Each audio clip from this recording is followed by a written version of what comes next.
Hello, Bacho. Let's read this question. So this question says, a very small magnet is placed in the magnetic meridian with its south pole pointing north. The null point is obtained 20 centimeter away from the center of the magnet.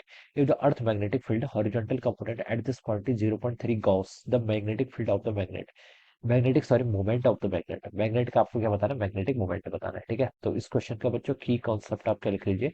The key concept of this question आपको देखिए यहाँ पर क्या बताना है, magnetic moment magnet का बताना है। ठीक है, मैग्नेट है स्मॉल मैग्नेट, मैग्नेटिक मेरिडियन में रखा है। ठीक है, 10.20 centimetre away if the earth magnetic field आपको 0.3 गॉस दिया हुआ है ओके।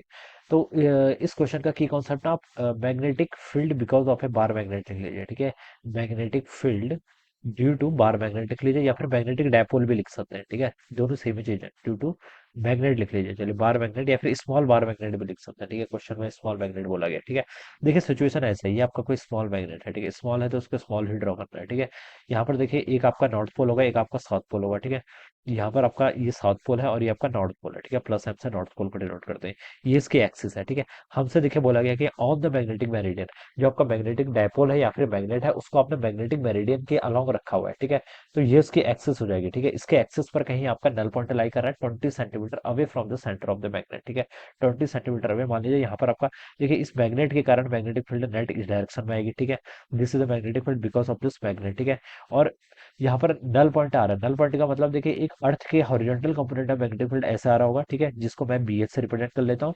तो नेट यहाँ पर इस पी पॉइंट पर नेट मैग्नेटिक फील्ड जीरो आ रहा है। नल पॉइंट का मतलब होता है जहां पर आपका नेट मैग्नेटिक फील्ड कितना हो, जीरो के इक्वल हो। ठीक है, और अगर आपका नेट मैग्नेटिक फील्ड जीरो आ रहा है, इसका मतलब मैग्नीट्यूड ऑफ बी एम और बी एच ये दोनों क्या होने चाहिए, इक्वल होने चाहिए। ठीक है, बी एम और बी एच का मैग्नीट्यूड क्या होना चाहिए, इक्वल होना चाहिए, तभी तो आपका नेट मैग्नेटिक फील्ड जीरो आएगा। ठीक है, Bm क्या है, Bm is the magnetic field because of this bar magnet and BH is the horizontal component of earth magnetic field। ठीक है, और बोला गया कि अर्थ का जो आपका horizontal component of magnetic field वो 0.3 गॉस के इक्वल क्वेश्चन में गिवन कर रखा है। ठीक है, तो देखिए आप इसको लिख लीजिए, ये तो आपको 0.3 गॉस में गिवन कर रखा है और मैग्नेटिक मोमेंट हमें ईएम इलेक्ट्रोमैग्नेटिक यूनिट ईएमयू में बताना है। ठीक है, तो हम सीजीएस सिस्टम का यूज करेंगे, किसका, सीजीएस सिस्टम का। ठीक है, देखिए अगर आपको पता होगा, ठीक है, जैसे हमने इलेक्ट्रिक डायपोल में देखिए हमें एक्सिस पर इलेक्ट्रिक फील्ड कितना होता था किसी भी एक इलेक्ट्रिक डायपोल के कारण, उसका हमने फॉर्मूला पढ़ा हुआ था। देखिए electric field on the axis, ठीक है, एक्सिस पर आपका डायपोल के कारण होता था आपका के 2 kp बाय आर क्यूब के इक्वल, कितना, 2 kp बाय आर क्यूब के इक्वल। तो सेम एनालॉजी हम यहाँ पर भी यूज करेंगे। मैग्नेटिक फील्ड के कारण देखिए यहाँ पर क्या होता था, टू के, वहां पर के क्या होता था, इलेक्ट्रोस्टैटिक कांस्टेंट, यहाँ पर आपका न्यू नॉट बाय 4 पाई के इक्वल होता है।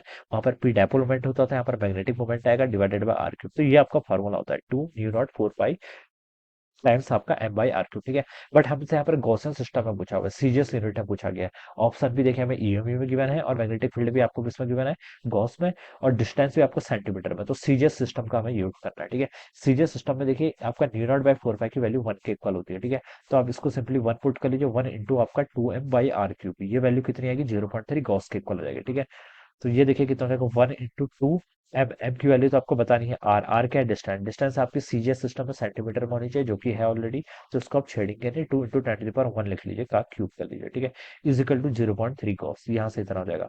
अब इसको सॉल्व करिए, देखिए 2m डिवाइडेड बाय कितना होगा, 2 का क्यूब करेंगे तो 8 हो जाएगा, इंटू 10 to the पावर 3 यहाँ पर आएगा, इजिकल टू 0.3।